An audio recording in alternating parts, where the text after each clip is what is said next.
They said it wasn't humanly possible. But now you can have all the power and excitement of Nintendo right in the palm of your hand. Introducing Game Boy.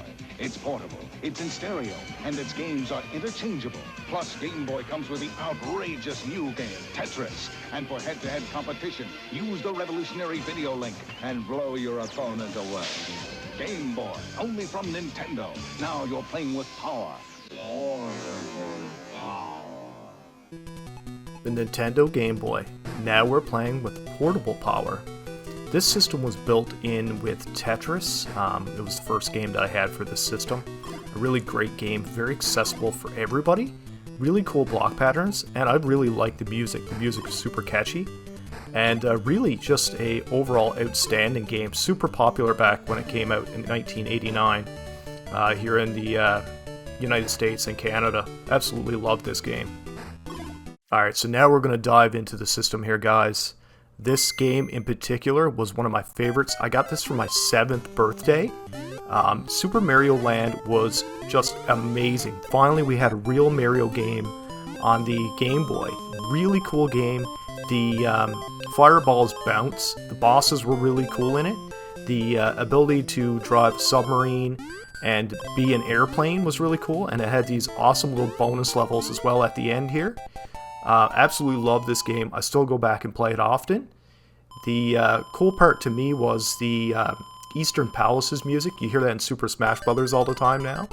And one of the catchiest themes ever. This game was completely different than the other Mario games. So Metroid 2 is really interesting to me. I actually played this after I played Super Metroid. I had not played Metroid much for the Nintendo Entertainment System.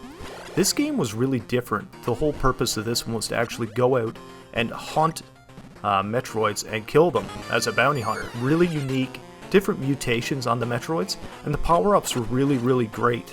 I really liked the fluidity of the movement system in this, and I found the combat actually rewarding. Really great game. Should really give this one a shot, especially if you like Metroid Dread and Super Metroid, and the original Metroid as well. Great game. Next up, we have Alleyway. Alleyway was a game that I played at my cousin's for the first time, and I couldn't believe that Mario was getting into this slender little cylindrical object and doing block breaking. But the little beeps and boops of the block breaks, the different stages, the difficulty of this game, I really, really enjoyed it. I actually play this sometimes now. It's a really relaxing game. And I really just enjoy the level layout, the music, and the little jingles of everything going on. It's a great game. Must play. Yeah, we've all heard of this game. Some little game called Pokemon. I had the red version. I didn't get the blue version. This was my introduction basically to the Pokemon universe, which is very prevalent even today. I absolutely love fire-type Pokemon. So Charmander was my go-to. Absolutely loved it. This was really neat because I liked the cutesy graphics. The battles were really cool. The abilities of all the different Pokemon that really brought something new to the table. This was like cockfighting on steroids. I couldn't believe actually that it was allowed to happen. These cute little monsters were allowed to fight in the Nintendo world because, I mean, when you look at Nintendo, they're so family friendly. But here we are, still today, and Pokemon's bigger than it ever was even then. So yeah, you have to play this game. This is where it all came from, guys, and absolutely love it, and I still play it today. Super Mario Land 2, to me, is an absolute masterpiece, not just for the Game Boy, but any system in general. I absolutely love this game. It improved on everything that Super Mario Land 1 did. This felt really like a sequel in some ways to Super Mario World. You had much bigger sprites, better graphics, and really cool map with the ability to go to different locations and not do them in one specific order.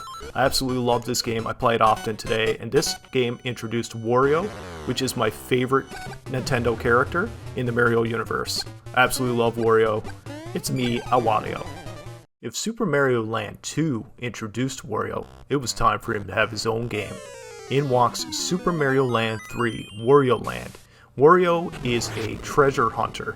Think Scrooge McDuck from DuckTales, but with a massive body check and a Viking helmet. Amazing game. really stands on its own. It improved on a lot of things that Super Mario Land 2 brought forward. The combat's a little bit slower paced. He doesn't really move as fast, but he has such powerful and brutal attacks. Really love this game. Absolutely amazing boss fights, and really cool little bonus games too. You need to check this one out if you ever played anything on the Game Boy. If you don't own a Game Boy, you can use the Super Game Boy for the Super Nintendo, or the Super Game Boy 2, or you can emulate it, but you really should check this one out. It's great, and Wario's such a great character.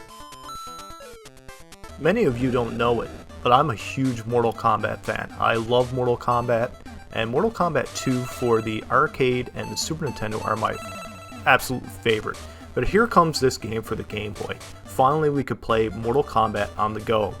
And I figured, oh, it kind of looks the same. It's a bit green and kind of weird looking.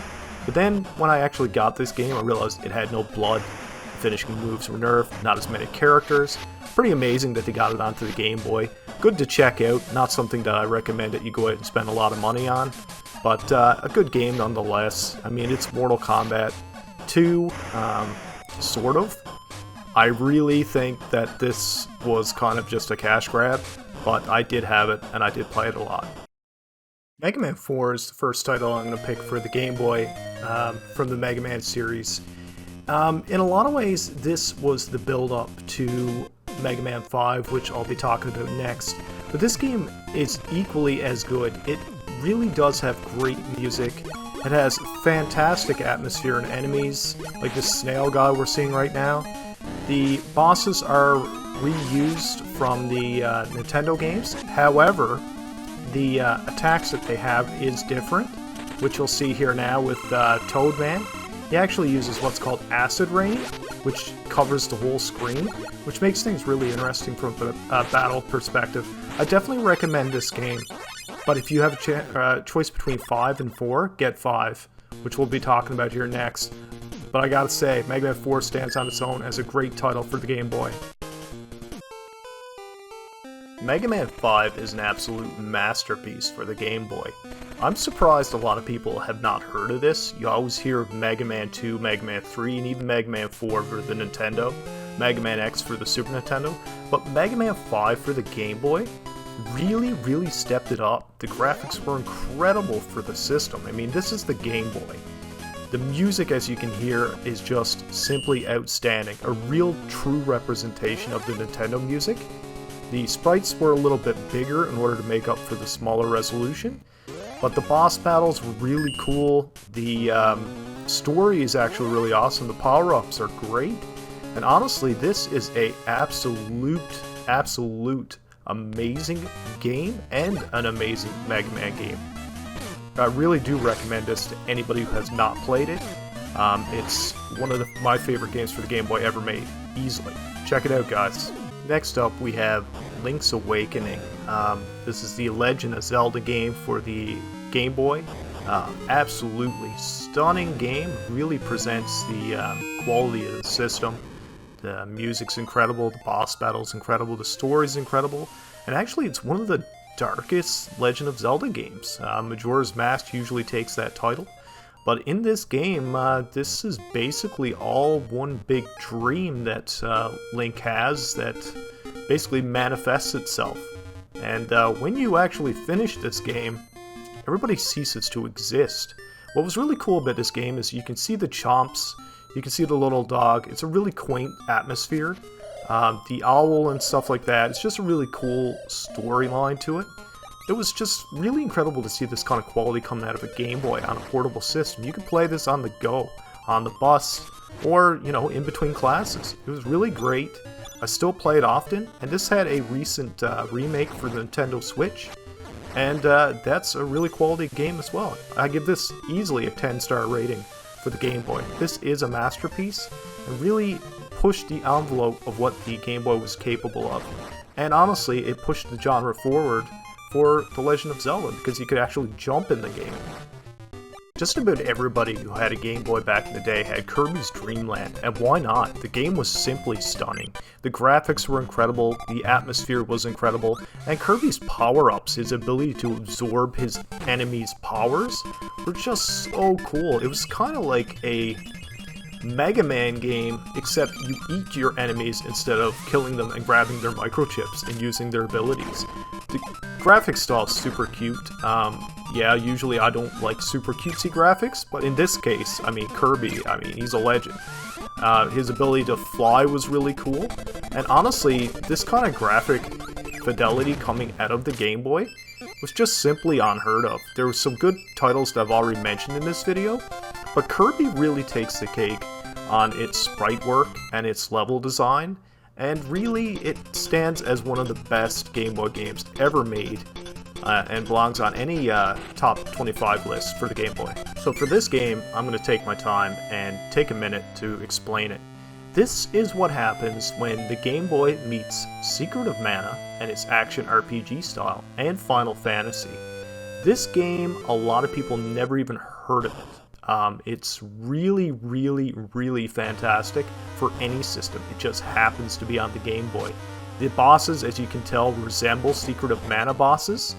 The combat mechanics are very much in line with Link's Awakening and Secret of Mana. It really keeps with the mana tree theme. The context of this game is basically you catch a Dark Lord up to no good, and he basically says, you know what, I'm not having it, you're gonna get tossed. That's what you're about to see here. The storyline to this game is actually pretty deep, really good. The combat mechanics, like I said, are fantastic, and the music is straight up like Final Fantasy, Secret of Mana, and Ninja Gaiden 2 had a love child. I really do like this game. I played this through to completion quite a few times. I had this for the original Game Boy back in the day. I think I was one of the only people that I know that actually had the game. I really, really enjoyed this. I would put it up there with Link's Awakening. Yes, the movement mechanics are a little bit clunky. You kind of move in a grid pattern. Makes moving in diagonals very difficult, and hitting your enemies on diagonals very hard.